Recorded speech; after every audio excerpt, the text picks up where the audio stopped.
What if I told you that most of your suffering is not caused by what happens to you, but by how your senses touch the world?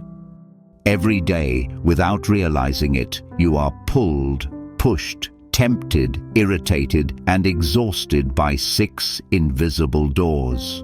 Through these doors, the world enters your mind. And through these doors, suffering quietly begins. You wake up and immediately look at your phone. You hear something you don't like. You smell, taste, touch, think. And before you know it, your mood has shifted, your peace has disappeared, and your mind is no longer your own. In Buddhism, these 6 doors are called the 6 senses: eyes, ears, nose, tongue, body, and mind. When they are untrained, they become the chains that bind us to dissatisfaction, anxiety, craving, and conflict. When these senses come into contact with objects, sights, sounds, smells, tastes, feelings, and thoughts, they can awaken what Buddhism calls the 3 poisons: greed, hatred, and delusion. Greed makes us cling. Hatred makes us resist. Delusion makes us misunderstand reality. And so, again and again, we fall into the same cycle of suffering, chasing what feels good, avoiding what feels bad, and never truly resting. But here is the quiet, hopeful truth. You do not need to escape the world to find peace. You only need to understand how you experience it. In this video, we will gently explore how each of the 6 senses can trap you in suffering. And more importantly, how Buddhism teaches us to live with them wisely, peacefully, and with freedom in daily life, right where you are. Let us begin with the sense that dominates our modern world more than any other: the sight. Part 1. The eyes and sight. How seeing becomes suffering. The eyes are powerful.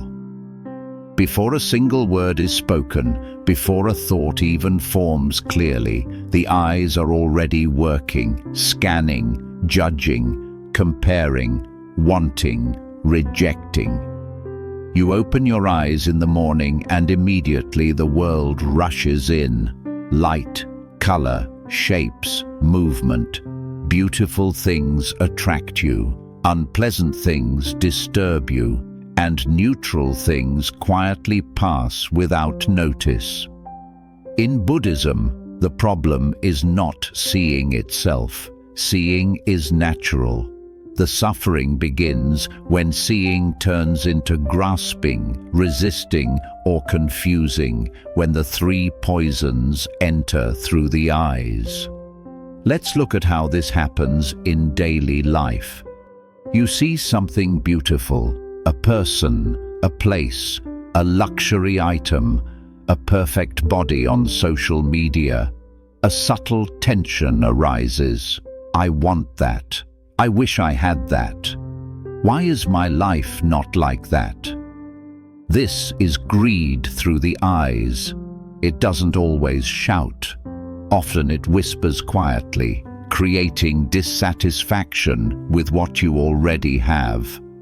Suddenly, your simple home feels too small. Your ordinary life feels not enough. Your own body feels inadequate. And so the eyes, instead of being windows to reality, become mirrors of craving. Now think of the opposite. You see something you don't like, a mess, a face that annoys you, a post that triggers anger, news that scares you.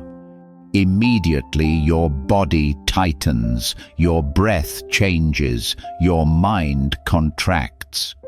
This is hatred through the eyes, not dramatic hatred, but small daily irritation, disgust, judgment, rejection. And then there is delusion through the eyes, when we believe that what we see is the full truth. We see a smiling face and assume happiness. We see a luxury car and assume success. We see a quiet person and assume weakness. We see only surfaces, yet we build entire stories on them. In Buddhism, this is one of the deepest roots of suffering, mistaking appearances for reality. So how do we work with the eyes, not by closing them, but by seeing wisely? The Buddha taught something very simple, yet very powerful: mindful seeing. This means learning to notice not only what you see, but how you react to what you see. For example, when you see something attractive, pause and gently notice. A pleasant sight has arisen. Not, I must have it, just pleasant sight. This small shift breaks the chain between seeing and craving.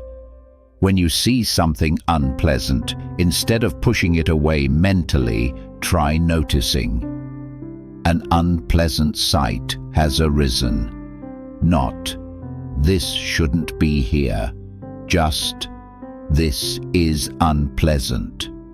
You are no longer fighting reality. You are allowing it. This practice doesn't make life dull. It makes life honest. Another powerful antidote Buddhism offers is reflection on impermanence. Everything you see is changing. The beautiful fades, the ugly passes, the exciting becomes ordinary, the boring becomes interesting again. When you truly feel this, your eyes become softer.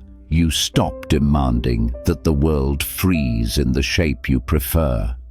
And there is also the practice of contentment.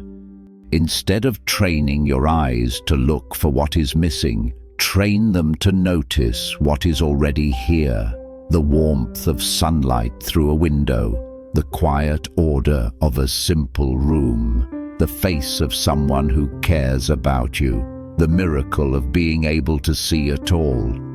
Contentment is not blindness. It is clear vision without endless wanting. In daily life, this might look like scrolling less and observing more.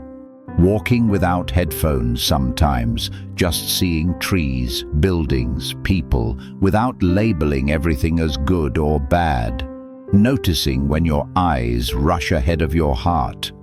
The eyes will always see. That is their nature, but suffering is optional. It arises only when we allow what we see to control how we feel and who we become. When the eyes are guided by awareness instead of desire, by kindness instead of judgment, they no longer trap you in suffering. They become quiet teachers, reminding you again and again that peace does not come from having better things to look at, but from learning how to truly see. Part 2. The ears and hearing. How sound becomes suffering. The ears are always open. Even when you close your eyes, even when you sleep lightly, sound keeps entering your world. A voice, a noise, a melody, a silence.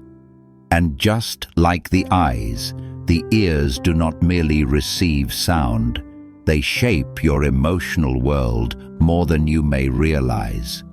Think about how a single sentence can change your entire day. A kind word lifts you. A harsh word wounds you. A rumor disturbs you. A compliment stays in your mind for hours. A criticism echoes for years. In Buddhism, sound itself is not the problem. The suffering begins when sound meets the three poisons: greed, hatred, and delusion. Let's look at greed first. You hear praise and you want more. You crave recognition, validation, admiration. Soon, your peace depends on how others speak to you. When the praise stops, something inside feels empty. You may find yourself seeking louder applause, stronger approval, more attention. This is greed through the ears, not for material things, but for emotional confirmation. Then comes hatred. You hear something you don't like, criticism, sarcasm, rejection, or simply a tone that feels cold. Instantly, tension arises. You replay the words in your mind. You argue with them internally. You imagine defending yourself or attacking back. The sound itself has already passed. But the suffering continues because the mind refuses to let go. This is one of the most painful traps. Not what was said, but what we keep hearing again and again inside. And then there is delusion. We often believe that what we hear is the full truth. We mistake opinions for facts. We confuse noise for meaning. We allow random voices from news, social media, strangers to shape our identity and view of reality. Buddhism gently reminds us, not every sound deserves your belief. Not every voice deserves your obedience. So how do we work with the ears in daily life? The Buddha taught something beautifully simple. Listen with awareness, not reaction. This means noticing the sound before judging it. When a sound arises, instead of immediately labeling it as good or bad, pleasant or unpleasant, try pausing and feeling it as just sound, a vibration, a wave, a passing experience. For example, when someone criticizes you, instead of immediately defending yourself mentally, try noticing first. A harsh sound has arisen. Just that. This small space between hearing and reacting gives you freedom. It allows wisdom to enter before emotion takes over. Another powerful practice is deep listening. Most of the time, we don't truly listen. We wait to reply. We listen to confirm our beliefs. We listen to win. But Buddhist listening is different. It is listening without needing to agree or disagree immediately. Listening without preparing your next sentence. Listening simply to understand. This kind of listening dissolves conflict before it grows. And then there is selective silence. You do not need to expose your ears to every noise, not every argument, not every outrage, not every piece of gossip.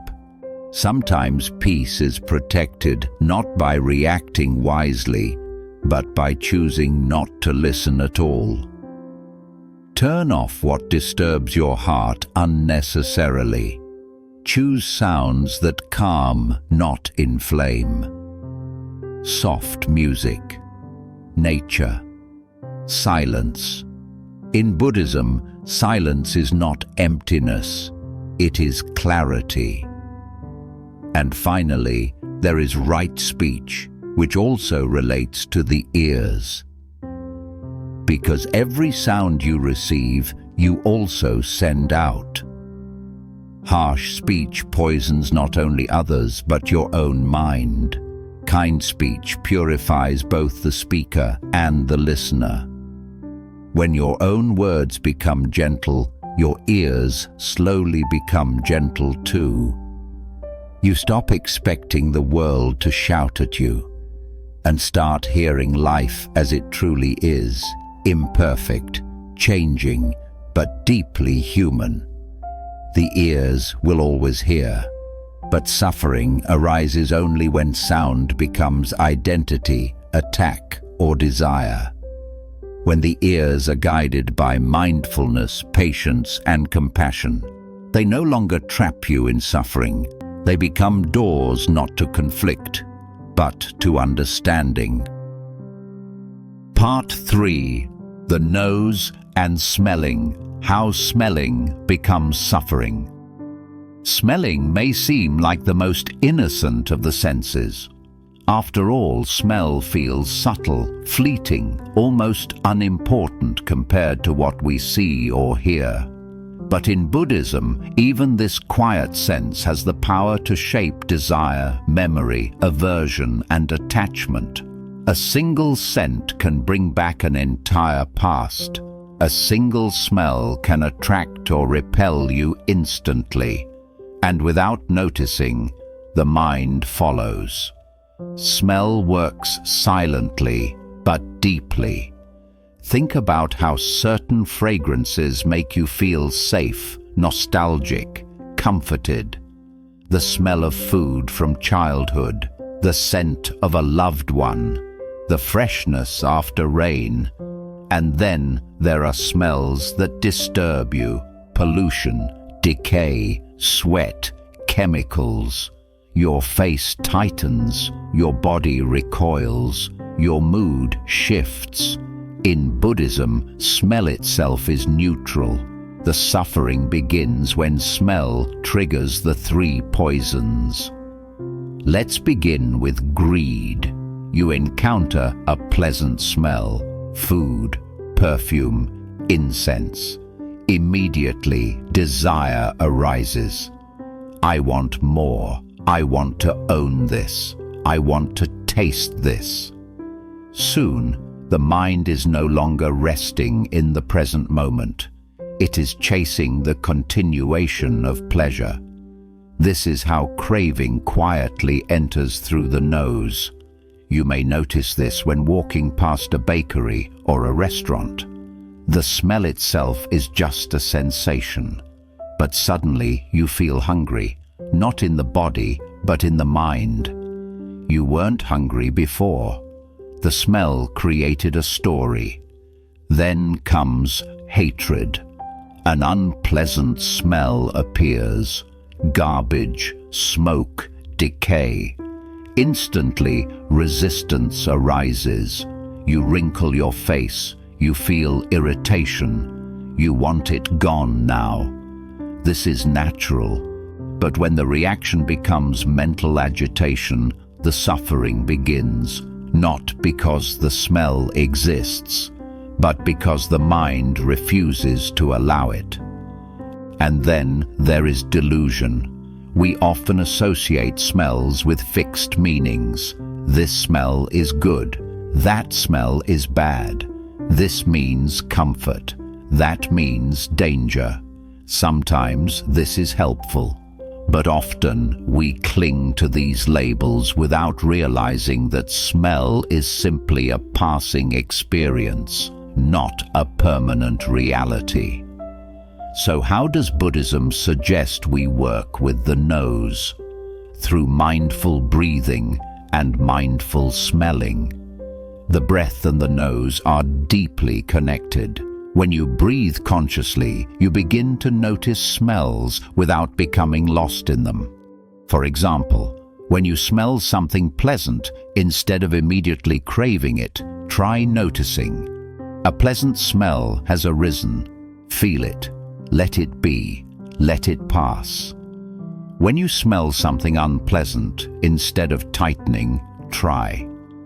An unpleasant smell has arisen. No story. No resistance, just recognition. This transforms smell from a source of reaction into a source of awareness.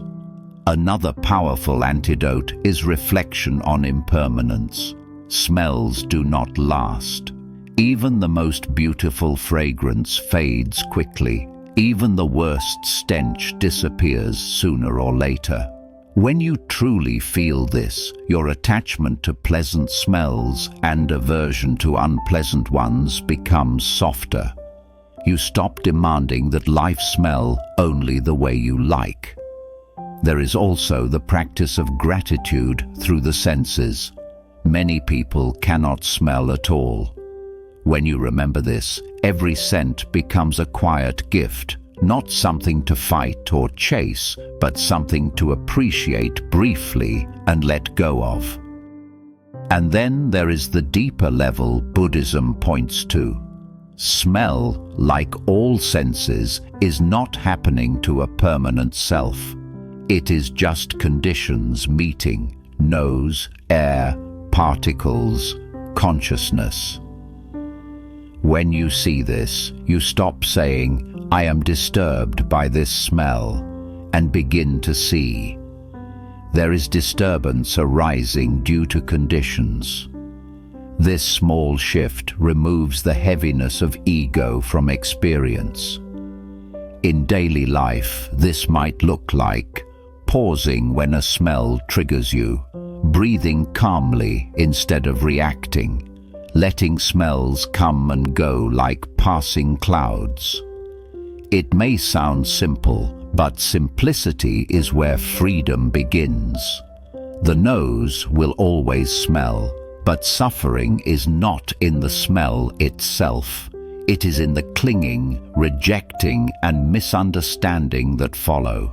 When the nose is guided by awareness instead of craving, by acceptance instead of resistance, it no longer traps you in suffering.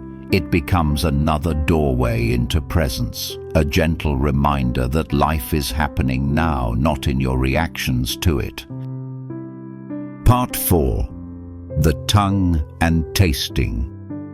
How taste becomes suffering. The tongue is small, yet incredibly powerful. Through it, we experience sweetness and bitterness, pleasure and disappointment, comfort and craving. And more than we realize, the tongue shapes not only what we eat, but how we live. Taste is one of the most immediate pleasures in life. A favorite meal, warm tea, chocolate, fruit, spices, these moments feel harmless. And yet, Buddhism reminds us, when taste meets the untrained mind, it can quietly lead to suffering. This is how the three poisons enter through the tongue. First, greed. You taste something delicious, and immediately the mind says, "More, another bite, another plate, another indulgence." There is nothing wrong with enjoying food. The problem begins when enjoyment becomes attachment. You may notice how quickly satisfaction fades. The first bite is wonderful. By the last bite you are already full, yet still reaching. The pleasure is no longer in the body, it is in the craving mind. Then comes hatred. You taste something unpleasant, too bitter, too salty, too bland. Instant resistance arises. You may feel irritated, disappointed, even angry over something as small as flavor. This may seem trivial, but notice how quickly the mind tightens over something so temporary. And then there is delusion. We often believe that happiness can be found through taste alone, that if we eat better, richer, more exotic food, life will feel complete. But taste disappears in seconds, and the mind, still hungry, looks for the next pleasure. So how does Buddhism suggest we work with the tongue? Through mindful eating. This means eating not only to fill the body, but to understand the mind. When you eat, slow down. Notice the texture, notice the flavor, notice when pleasure arises, notice when it fades. Instead of chasing taste, observe it. A powerful practice is simply asking, is my body hungry? Or is my mind bored, restless, or emotional? Often we eat not because we need nourishment, but because we need comfort. Another antidote is gratitude. Before eating, pause and reflect.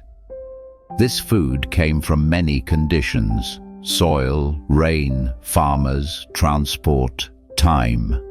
When gratitude is present, greed becomes softer. You eat with respect, not demand. And there is also moderation, which Buddhism teaches not as restriction, but as wisdom. Eating enough, not too much.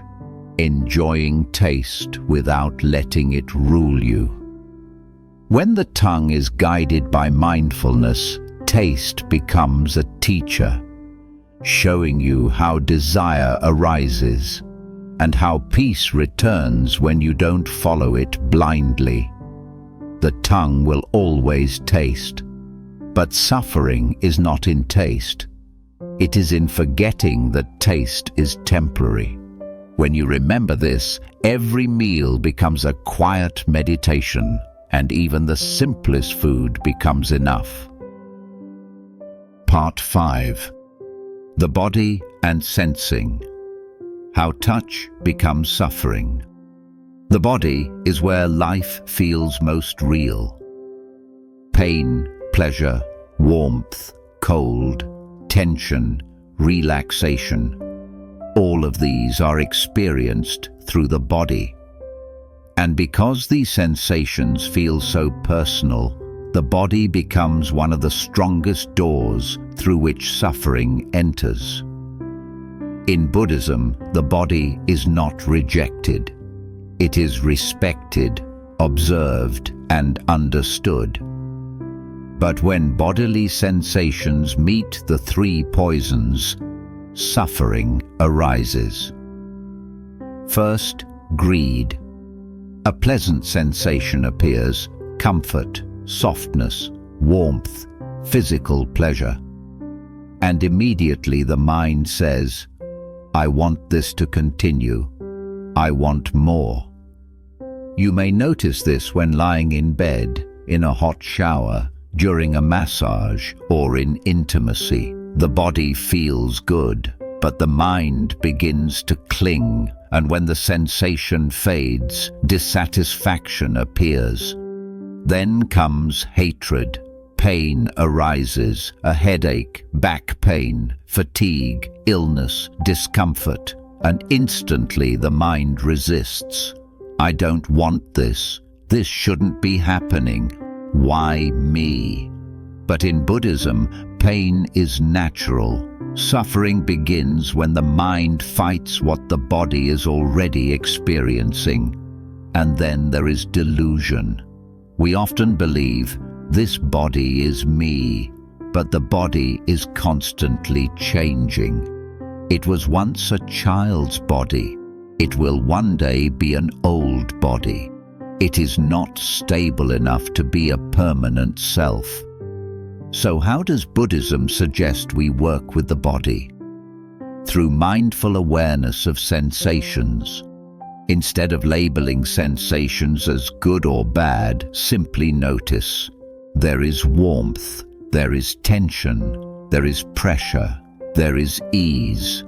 This simple naming removes the emotional weight from sensation. Another powerful practice is breathing with the body. When discomfort arises, instead of tightening, breathe gently into that area, not to force it away, but to meet it with kindness. This teaches the mind that pain does not require panic. And then there is acceptance, not passive resignation, but understanding. Understanding that the body by nature will age, get sick, and eventually die. This is not a failure. It is life. When you stop demanding that the body be perfect, it becomes easier to care for it without being enslaved by it. In daily life, this may look like listening to your body's limits, resting when tired, moving gently instead of harshly, not using the body only as a tool for pleasure or productivity, but as a living companion. The body will always feel, but suffering is not in feeling, it is in clinging to pleasure and resisting pain. When the body is met with awareness and compassion, it becomes not a prison, but a path, a quiet guide reminding you how to stay present, grounded, and free. Part 6. The mind and cognizing how thoughts become suffering. The mind is the most subtle sense and the most powerful. While the eyes see, ears hear, nose smells, tongue tastes, and body feels, the mind interprets everything. It is the place where meaning is created, and it is also where suffering is born, repeated, and prolonged. In Buddhism, the mind is considered a sense just like the others because it touches thoughts, memories, emotions, and ideas the same way the eyes touch form or the ears touch sound. But unlike the other senses, the mind never stops talking. Even in silence, it speaks. Even in stillness, it moves. And when the mind meets the three poisons, greed, hatred, and delusion, suffering becomes deeply rooted. Let's begin with greed in the mind. This appears as endless wanting. I'll be happy when the mind projects happiness into the future, and as long as happiness is always later, peace is never now. You may notice how rarely the mind rests in simple presence. Even in moments of comfort, it plans, worries, remembers, compares. Then comes hatred in the mind. This appears as judgment, blame, resentment, self-criticism. You replay conversations. You relive mistakes. You speak harshly to yourself in ways you would never speak to others. And slowly, the mind becomes a battlefield rather than a home. And then there is delusion in the mind, the most subtle poison. This is believing that your thoughts are who you are, that every story your mind tells must be true, that every emotion defines you. But Buddhism teaches something radical and freeing. You are not your thoughts. You are the awareness that sees them. So how do we work with the mind? Through mindfulness. Mindfulness does not mean controlling the mind. It means observing it without being ruled by it.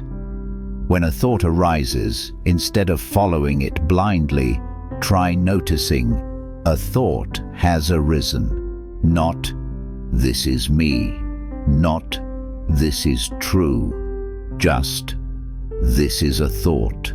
This small distance breaks the spell. Another powerful antidote is letting go, not suppressing thoughts, but not feeding them. If you don't give a thought your attention, emotion, and belief, it naturally dissolves, just like a fire dies when it has no fuel. Another powerful antidote is letting go, not suppressing thoughts, but not feeding them.